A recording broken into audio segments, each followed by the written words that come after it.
People with a good sense of humor have a better sense of life. इस coat को 100% match करने वाला अगर कोई है तो वो है भारत रत्न श्री अटल बिहारी वाजपेयी। कितनी भी कड़वी बात कोई बोल दे वो जल्दी नाराज नहीं होते थे और चुप भी नहीं रहते थे। ऐसा जवाब देते कि सामने वाला पानी पानी हो जाता। आज मैं आपको अटल जी की हाजिर जवाबी के कुछ ऐसे किस्से सुनाऊंगा कि आप उनके और भी बड़े फैन हो जाएंगे। 16 मार्च 1999 अटल जी देश के प्रधानमंत्री थे। उन्होंने भारत और पाकिस्तान के रिश्ते सुधारने के लिए दोनों देशों के बीच बस सेवा शुरू की। पंडित जी खुद बस में सवार होकर अमृतसर से लाहौर गए। वहां गवर्नर हाउस में उन्होंने ऐसा ओजस्वी भाषण दिया कि पाकिस्तान के राजनेता भी देर तक तालियां बजाते रहे। भाषण के बाद एक दिलचस्प वाकया हुआ। पाकिस्तान की एक महिला पत्रकार ने चुटकियां लेते हुए वाजपेयी जी से कहा, आप कुंवारे हैं, मैं आपसे शादी करने के लिए तैयार हूं, लेकिन मुझे मुंह दिखाई में कश्मीर चाहिए। कोई और होता तो इस प्रस्ताव को टाल जाता, लेकिन पंडित जी और उनकी हाजिर जवाबी वो हंस के बोले, मैं भी शादी के लिए तैयार हूं, लेकिन मुझे दहेज में पूरा पाकिस्तान चाहिए, दे पाएंगी आप? महिला पत्रकार सन्न रह गई और वाजपेयी जी अगले सवाल की तरफ बढ़ गए।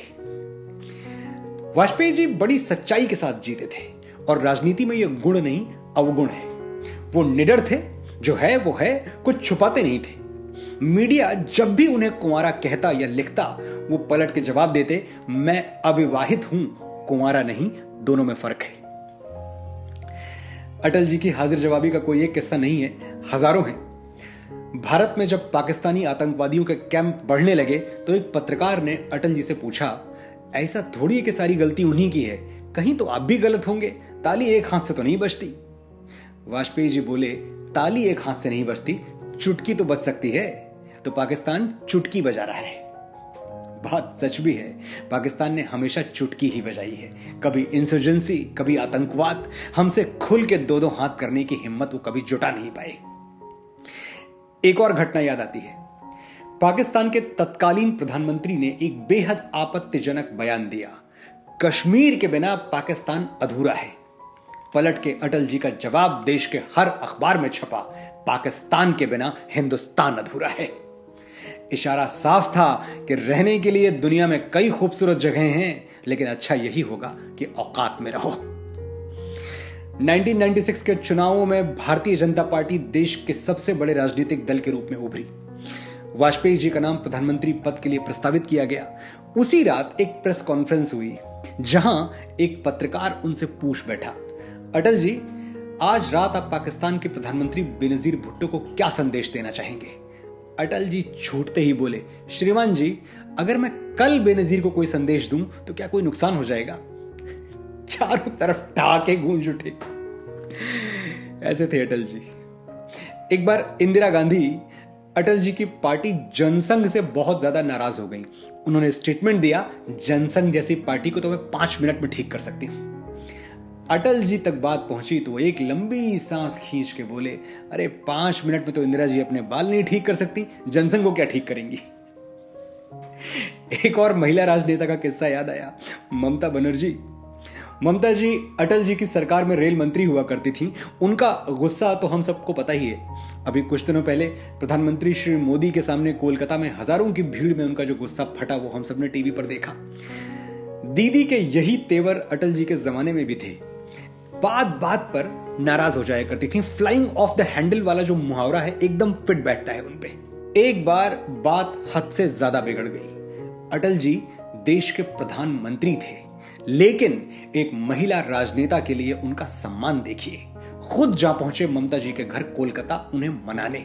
संयोग से ममता जी कोलकाता में थी नहीं। वाजपेयी जी उनकी माता जी से मिले और बोले, माता जी, आपकी बेटी बहुत शरारती है, बहुत ज्यादा तंग करती है। कुछ दिनों बाद जब ममता जी लौटी तो उनकी माता जी ने वाजपेयी जी की कही हुई बात अक्षरशः दोहरा दी, आपकी बेटी बहुत ज्यादा तंग करती है, बहुत शरारती है। हिमालय जैसे महान एक व्यक्तित्व से ऐसी सरलता की उम्मीद ममता जी ने कभी नहीं की थी। वो पिघल गईं और उसी पल उनका पूरा गुस्सा हवा हो गया। एक बार उनके मुखर विरोधी रामविलास पासवान जी ने कहा, बीजेपी बहुत राम की बातें करती है पर उनमें कोई राम है नहीं, मेरा तो नाम ही राम है, रामविलास।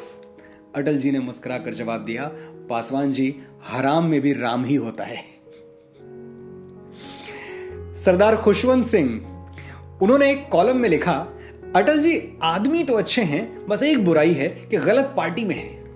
अटल जी से रजत शर्मा ने इस बारे में पूछा तो उन्होंने बड़ा सधा हुआ उत्तर दिया, अगर मैं सचमुच में अच्छा आदमी हूं तो गलत पार्टी में कैसे हो सकता हूं, और अगर मैं गलत पार्टी में हूं तो अच्छा आदमी कैसे हो सकता हूं।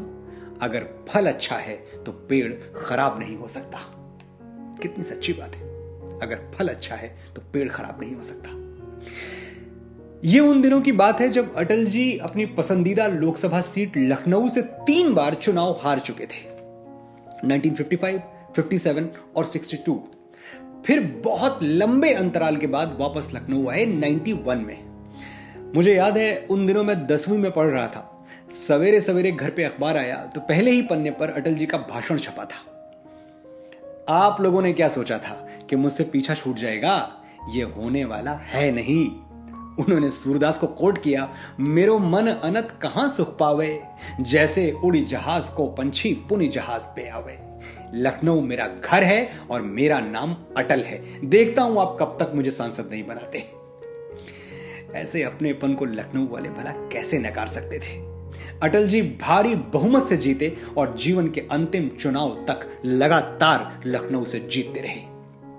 अटल जी के जन्मदिन पर 25 दिसंबर को मैंने जो एपिसोड किया था वो मेरे चैनल पर सबसे ज्यादा देखे जाने वाले वीडियोस में से एक है। अगर आपने अब तक नहीं देखा तो लिंक नीचे दे रहा हूं, जरूर देखिए। उसी वीडियो में मैंने आपसे पूछा था कि क्या आप चाहते हैं कि मैं अटल जी पर पूरी सीरीज बनाऊं। हजारों कमेंट्स के साथ आपने हां बोला था। सीरीज शुरू हो चुकी है। ये मेरी जिम्मेदारी है कि मैं बहुत जल्द अटल जी पर अगला वीडियो लेकर आपके सामने आऊं, लेकिन तब तक आपकी भी एक जिम्मेदारी बनती है। इस वीडियो को शेयर करें, इतना शेयर करें कि आने वाली पीढ़ियों को अपने हीरोज 7 समंदर पार न खोजने पड़े। उन्हें मालूम होना चाहिए कि भारत की मिट्टी ने अटल पैदा किया था और पूरी दुनिया में अटल जैसा व्यक्तित्व, वैसी बुद्धिमत्ता, वैसी मेधा, वैसा आकर्षण और वैसा प्रभाव किसी और में नहीं। कई उपहार दिए हैं हमें प्रकृति ने, लेकिन एक उपहार है जो सब पे भारी है। ये अकेला देश है जिसके पास अटल बिहारी है। उन्हें 2 बातों पर हमेशा गर्व रहा, भारत भूमि में जन्म लेने पर और हिंदू होने पर। अटल जी अपना परिचय कुछ यूं दिया करते थे, मैं वीर पुत्र, मेरी जननी के जगती में जौहर अपार। अकबर के पुत्रों से पूछो, क्या याद उन्हें मीना बाजार, क्या याद उन्हें चित्तौड़ दुर्ग में जलने वाली आग प्रखर, जब हाय सहस्त्रों माताएं तिल तिल जलकर हो गईं अमर। वो बुझने वाली आग नहीं, रग रग में उसे समाये हूं। यदि कभी अचानक फूट पड़े विप्लव लेकर तो क्या विस्मय। हिंदू तनमन, हिंदू जीवन, रग रग हिंदू मेरा परिचय।